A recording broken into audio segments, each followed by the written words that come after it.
Damn, it reminds me of like when people, like my sister, they have like pit bulls and you see people. 100%. That was us. Yeah. I hate to say that. No, it's not fair to compare you to this is what it is, dude. It's like a dog, bro. It's like, well, it's an animal. I wouldn't say a dog. Yeah, you know? but it's like something that can't always probably trust its own. I don't know. And the problem is it feels good. It's not like, it's like, I don't know. Everyone's like, oh, you get blacked out angry. Like, I'm not angry. Like, I'm almost like this in euphoricness. Like it's a bliss. It's like, yeah, it's peaceful, you know? Yeah, man. But I'm better, dude. Like, you know, MMA helps. Like I always tell guys, like, I used to think guys with PTSD were the biggest pussies. You know, like I'm like PTSD, like what you can't leave your house, you can't have relationships. You have guys claiming PTSD from like getting because there's new speed bumps in their neighborhood. But you know what I would say to that though, it's like, and I have so much more sympathy for like guys who suffer from that because you gotta understand, I was born in it. Like I was born in the life. I was born. Like, I mean, I remember I stopped believing in God when I was in elementary school. I was laying in bed crying, thinking about myself. Yeah. Like, there can't be a fucking God here. How's there a God? Like, why would I be in this situation if there's a God? Ain't no fucking God. It's heartbreaking to think that a child would have to have those thoughts and feelings. Oh, I mean, yeah, my earliest memories, dude. Like, I don't have, like, when I think back and, like, when I think of a kid, I cannot recall one good memory. Not one fucking good memory as a kid. Yeah. So you cannot pay me to relive my life. Cannot fucking pay me. Now it's fine. Yeah. But when I used to, like, with PTSD, I used to, like, look at, like, soldiers coming home like, you guys are pussies. Yeah. Like, what the fuck's wrong with you?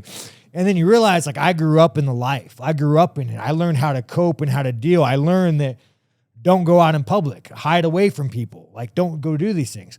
But I couldn't picture being, like, I couldn't picture being 24 years old and being a normal guy. Like, I like life. I like chicks. I like going to party. I like drinking. Yeah. And all of a sudden, like the curtain drops and you're like, who the fuck am I? I'm volatile. I can't go out. Like, it's rough, man. Fuck. That's why training, I always tell people, like, that saved your life.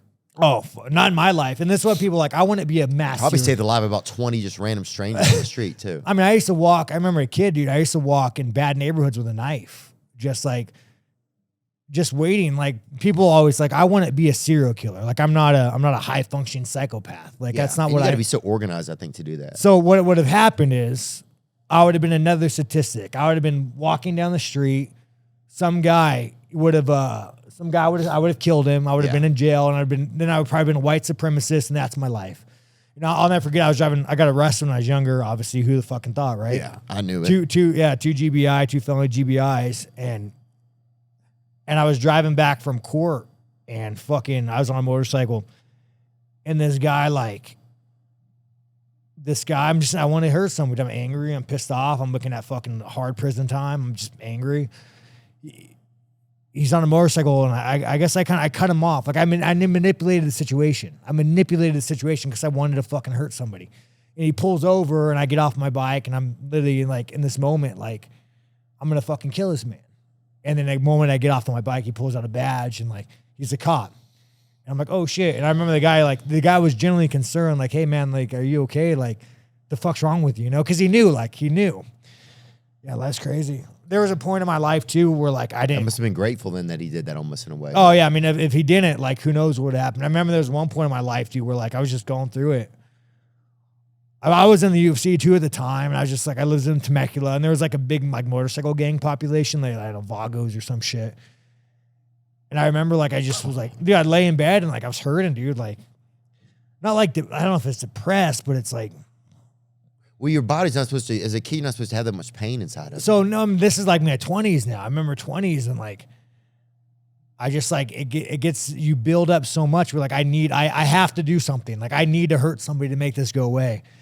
And I'll never forget, it didn't happen, but there was, like, I was riding, and there's a Vago, and I'm like, this is the one. This is and the what's target. a Vago? It's like a gangbanger, like a more. Oh yeah, like I was like, this is like a car wash. I was like, this is this is my victimist. Like, this is my crime. That, like, if I can get away with it, he's a gangbanger. Wow. He'll accept it. Like, I could kill this man somewhere if there's not a camera, and there's a chance that we don't get away. And I remember, like, I'll never forget, I went in front of him in that day, and I, like, fucking boom, cut him off and flipped him off. I said, fuck you. And then I was like waiting for him to like follow me somewhere. And I even had it planned out. I was like, I'm going to UFC. I was going to take him to this. You were like, already in the UFC? yeah, it's in Temecula. I was going to take him to like a dirt road and just fucking kill him, beat him to You'd death. been you would like Aaron Hernandez. And just beat him to death. And then, you know, it's exciting. It's scary at the same time. You're thinking about doing it. And then he just like, I guess he just didn't want it. He just drove away, flipped me off, drove away. But all it took was all it would have taken was one other little him to thing. be like, all right, fuck you. I'm going to follow you. Fuck, Next thing you know, dude, I'm going to be in prison, handcuffed. Right. Because, you know, you're so angry, you don't think about consequences. You just think about, like, I'm hurting so much. Like, there's so much pressure in me. Like, I got to get this I got to make it go away. Yeah. It just, man, it's fucking crazy that it's so unfair that how much pressure, like, sometimes people have to have in them for shit they didn't even do. Yeah. You know? Well, it's because your brain, you know, it's like your brain tells you that this cave is bad. Don't go there. It's like an evolutionary, like, yeah. Like, so, and one of the hardest things for me, it's like, I was brought up in a world that doesn't exist. So, like, I was brought up in this, like, primitive, primal, fucked up world where, like, my brain was telling me that you are in a very bad place and the world's bad. Right? So, my brain evolved to be violent. It evolved to be violent, hypersexual, aggressive. And then as a man now, I'm in 2023. How do I function? Yeah.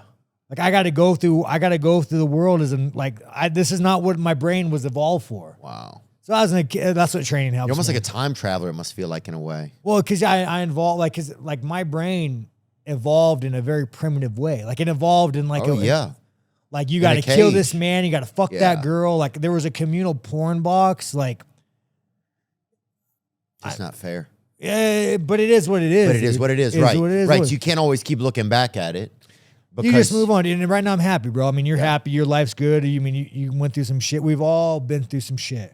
Like, if you look at the statistics of child abuse, we've all been through some shit. Some people more than others. Yeah. Fuck, my life was fucking Disneyland to some people. I know. But, I mean, I'm just working. Like, as I get older, I just stay away from people. Do you think it's gotten better or worse over time?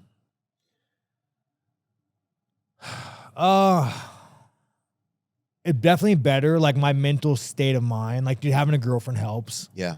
I know you said that you really, at Slap, you were like, yeah, I really like having this. So it's like, dude, whenever she's gone, like, and mind you, I could go fuck anybody I want to fuck. I don't. Yeah. But, like, whenever she's gone, dude, like, I would just be in my house and I start looking at all the things I own. Like, I have a couch, a fucking TV. Like, why do I have this shit? I don't want this shit.